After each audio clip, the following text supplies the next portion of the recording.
शिव पुराण के अनुसार 12 ज्योतिर्लिंगों के भाग 4 में आपका स्वागत है। 10वें श्री नागेश्वर। भगवान शिव का यह प्रसिद्ध ज्योतिर्लिंग गुजरात प्रांत में द्वारकापुरी से लगभग 17 मील की दूरी पर स्थित है। इस पवित्र ज्योतिर्लिंग के दर्शन की शास्त्रों में बड़ी महिमा बताई गई है। कहा गया है कि जो श्रद्धापूर्वक इसकी उत्पत्ति और महात्म्य की कथा सुनेगा वह सारे पापों से छुटकारा पाकर समस्त सुखों का भोग करता हुआ अंत में भगवान शिव के परम पवित्र दिव्य धाम को प्राप्त होगा। इस ज्योतिर्लिंग के संबंध में पुराणों में यह कथा वर्णित है। सुप्रिय नामक एक बड़ा धर्मात्मा और सदाचारी वैश्य था। वह भगवान शिव का अनन्य भक्त था। वह निरंतर उनकी आराधना पूजन और ध्यान में तल्लीन रहता था। अपने सारे कार्य वह भगवान शिव को अर्पित करके करता था। मन वचन क्रम से वह पूर्णतः शिवार्चन में ही तल्लीन रहता था। उसकी इस शिव भक्त से दारुक नामक एक राक्षस बहुत क्रुद्ध रहता था। उसे भगवान शिव की यह पूजा किसी प्रकार भी अच्छी नहीं लगती थी। वह निरंतर इस बात का प्रयत्न किया करता था कि उस सुप्रिय की पूजा अर्चना में विघ्न पहुँचे। एक बार सुप्रिय नौका पर सवार होकर कहीं जा रहा था। उस दुष्ट राक्षस दारुक ने यह उपयुक्त अवसर देखकर नौका पर आक्रमण कर दिया। उसने नौका में सवार सभी यात्रियों को पकड़कर अपनी राजधानी में ले जाकर कैद कर लिया। सुप्रिय कारागार में भी अपने नित्य नियम के अनुसार भगवान शिव की पूजा आराधना करने लगा। अन्य बंदी यात्रियों को भी वह शिव भक्ति की प्रेरणा देने लगा। दारुक ने जब अपने सेवकों से सुप्रिय के विषय में यह समाचार सुना तब वह अत्यंत क्रुद्ध होकर उस कारागार में आ पहुंचा। सुप्रिय उस समय भगवान शिव के चरणों में ध्यान लगाए हुए दोनों आंखें बंद किए बैठा था। उस राक्षस ने उसकी यह मुद्रा देखकर अत्यंत भीषण स्वर में उसे डांटते हुए कहा, अरे दुष्ट वैश्य, तू आंखें बंद कर इस समय यहाँ कौन से उपद्रव और षड्यंत्र करने की बातें सोच रहा है। उसके यह कहने पर भी धर्मात्मा शिवभक्त सुप्रिय की समाधि भंग नहीं हुई। अब तो वह दारुक राक्षस क्रोध से एकदम पागल हो उठा। उसने तत्काल अपने अनुचरों को सुप्रिय तथा अन्य सभी बंदियों को मार डालने का आदेश दे दिया। सुप्रिय उसके इस आदेश से जरा भी विचलित और भयभीत नहीं हुआ। वह एकाग्र मन से अपनी और अन्य बंदियों की मुक्ति के लिए भगवान शिव से प्रार्थना करने लगा। उसे यह पूर्ण विश्वास था कि मेरे आराध्य भगवान शिव इस विपत्ति से मुझे अवश्य ही छुटकारा दिलाएंगे। उसकी प्रार्थना सुनकर भगवान शंकर जी तत्क्षण उस कारागार में एक ऊंचे स्थान पर एक चमकते हुए सिंहासन पर स्थित होकर ज्योतिर्लिंग के रूप में प्रकट हो गए। उन्होंने इस प्रकार सुप्रिय को दर्शन देकर उसे अपना पाशुपत अस्त्र भी प्रदान किया। इस अस्त्र से राक्षस दारुक तथा उसके सहायक का वध करके सुप्रिय शिवधाम को चला गया। भगवान शिव के आदेशानुसार ही इस ज्योतिर्लिंग का नाम नागेश्वर पड़ा। 11 पे हैं श्री रामेश्वर। इस ज्योतिर्लिंग की स्थापना मर्यादा पुरुषोत्तम भगवान श्री रामचंद्र जी ने की थी। स्कंद पुराण में इसकी महिमा विस्तार से वर्णित है। इसके विषय में यह कथा कही जाती है, जब भगवान श्री रामचंद्र जी लंका पर चढ़ाई करने के लिए जा रहे थे तब इसी स्थान पर उन्होंने समुद्र की बालू से शिवलिंग बनाकर उसका पूजन किया था। ऐसा भी कहा जाता है कि इस स्थान पर ठहरकर भगवान राम जल पी रहे थे कि आकाशवाणी हुई कि मेरी पूजा किए बिना ही जल पीते हो। इस वाणी को सुनकर भगवान श्री राम ने बालू से शिवलिंग बनाकर उसकी पूजा की तथा भगवान शिव से रावण पर विजय प्राप्त करने का वर मांगा। उन्होंने प्रसन्नता के साथ यह वर भगवान श्री राम को दे दिया। भगवान शिव ने लोक कल्याणार्थ ज्योतिर्लिंग के रूप में वहाँ निवास करने के लिए सबकी प्रार्थना भी स्वीकार कर ली। तभी से यह ज्योतिर्लिंग वहाँ विराजमान है। इस ज्योतिर्लिंग के विषय में दूसरी कथा यह है कि इस प्रकार कही जाती है, जब भगवान श्री राम रावण का वध करके लौट रहे थे तब उन्होंने अपना पहला पड़ाव समुद्र के उस पार गंधमादन पर्वत पर डाला था। वहाँ बहुत से ऋषि और मुनिगण भगवान श्री राम के दर्शन के लिए उनके पास आए।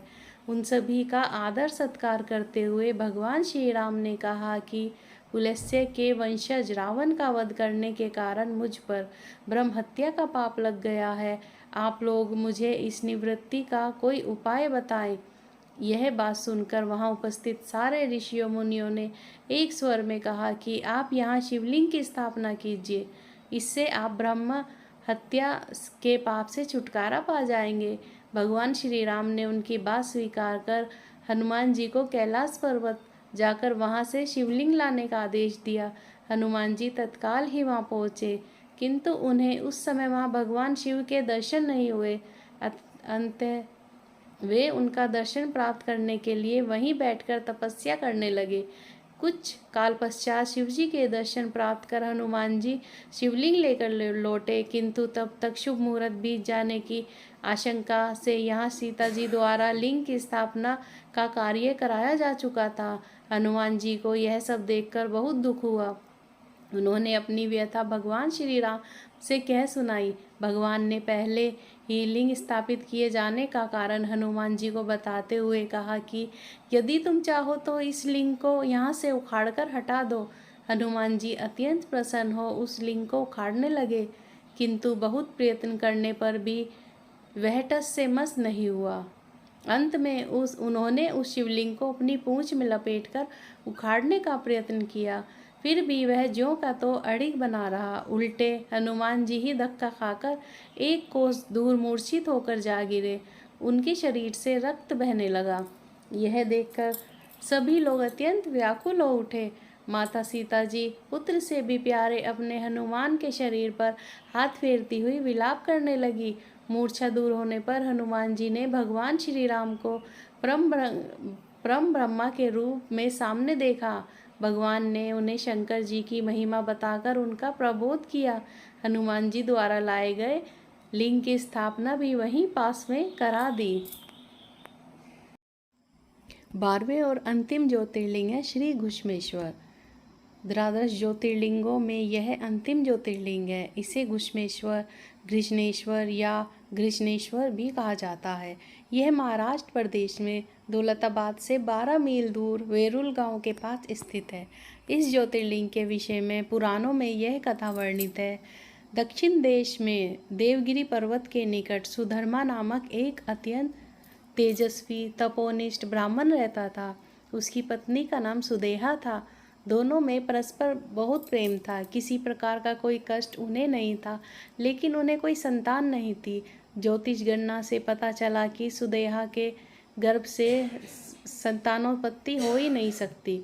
सुदेहा संतान की बहुत ही इच्छुक थी। उसने सुधर्मा से अपनी छोटी बहन से दूसरा विवाह करने का आग्रह किया। पहले तो सुधर्मा को यह बात नहीं जची, लेकिन अंत में उन्हें पत्नी की जिद के आगे झुकना ही पड़ा। वे उसका आग्रह टाल नहीं पाए। वे अपनी पत्नी की छोटी बहन घुष्मा को ब्याह कर घर ले आए। घुष्मा अत्यंत विनीत और सदाचारिणी स्त्री थी। वह भगवान शिव की अनन्य भक्ता थी। प्रतिदिन 101 पार्थिव शिवलिंग बनाकर हृदय की सच्ची निष्ठा के साथ उनका पूजन करती थी। भगवान शिव जी की कृपा से थोड़े ही दिन बाद उसके गर्भ से अत्यंत सुंदर और स्वस्थ बालक ने जन्म लिया। बच्चे के जन्म से सुदेहा और घुष्मा दोनों के ही आनंद का पार न रहा। दोनों के दिन बड़े आराम से बीत रहे थे, लेकिन न जाने कैसे थोड़े ही दिनों बाद सुदेहा के मन में एक कुविचार ने जन्म ले लिया। वह सोचने लगी, मेरा तो इस घर में कुछ है ही नहीं, सब कुछ घुष्मा का है। अब तो सुदेहा के मन का कुविचार रूपी अंकुर एक विशाल वृक्ष का रूप ले चुका था। मेरे पति पर भी उसने अधिकार जमा लिया, संतान भी उसी की है। यह कुविचार धीरे धीरे उसके मन में बढ़ने लगा। इधर घुष्मा का वह बालक भी बड़ा हो रहा था। धीरे धीरे वह जवान हो गया, उसका विवाह भी हो गया। अंततः एक दिन उसने घुष्मा के युवा पुत्र को रात में सोते समय मार डाला और उसके शव को ले जाकर उसी तालाब में फेंक दिया जिसमें घुष्मा प्रतिदिन पार्थिव शिवलिंगों को फेंका करती थी। सुबह होते ही सबको इस बात का पता लगा। पूरे घर में कोहराम मच गया। सुधर्मा और उसकी पुत्रवधू दोनों फूट फूट कर रोने लगे, लेकिन घुष्मा नित्य की भांति भगवान शिव की आराधना में तल्लीन रही, जैसे कुछ हुआ ही ना हो। पूजा समाप्त करने के बाद वह पार्थिव शिवलिंगों को तालाब में छोड़ने के लिए चल पड़ी। जब वह तालाब से लौटने लगी, उसी समय उसका प्यारा लाल तालाब के भीतर से निकलकर आता हुआ दिखाई पड़ा। वह सदा की भांति आकर घुष्मा के चरणों में गिर पड़ा, जैसे कहीं आसपास से ही घूमकर आ रहा हो। इसी समय भगवान शिव भी वहाँ प्रकट होकर घुष्मा से वर मांगने को कहने लगे। वह सुदेहा की घिनौनी करतूत से अत्यंत क्रुद्ध हो उठे। अपने त्रिशूल द्वारा उसका गला काटने को उद्धत दिखाई दे रहे थे। घुष्मा ने हाथ जोड़कर भगवान शिव से कहा, प्रभु, यदि आप मुझ पर प्रसन्न हैं तो मेरी उस अभागिन बहन को क्षमा कर दे। निश्चित ही उसने अत्यंत जघन्य पाप किया है, किंतु उसकी दया से मुझे मेरा पुत्र वापस मिल गया। अब आप उसे क्षमा करें। और प्रभु, मेरी एक प्रार्थना और है, लोक कल्याण के लिए आप इस स्थान पर सर्वदा के लिए निवास करें। भगवान शिव ने उसकी ये दोनों प्रार्थनाएं स्वीकार कर ली। ज्योतिर्लिंग के रूप में प्रकट होकर वह वहीं निवास करने लगे। सती शिव भक्त घुष्मा के आराध्य होने के कारण वे यहाँ घुष्मेश्वर महादेव के नाम से विख्यात हुए। घुष्मेश्वर ज्योतिर्लिंग की महिमा पुराणों में बहुत विस्तार से वर्णित की गई है। इनका दर्शन लोक परलोक दोनों के लिए अमोघ फलदायी है। दोस्तों, अगर ये आपको शिव पुराण के अनुसार 12 ज्योतिर्लिंगों की कथा अच्छी लगी हो तो लाइक, शेयर, सब्सक्राइब जरूर करें। धन्यवाद।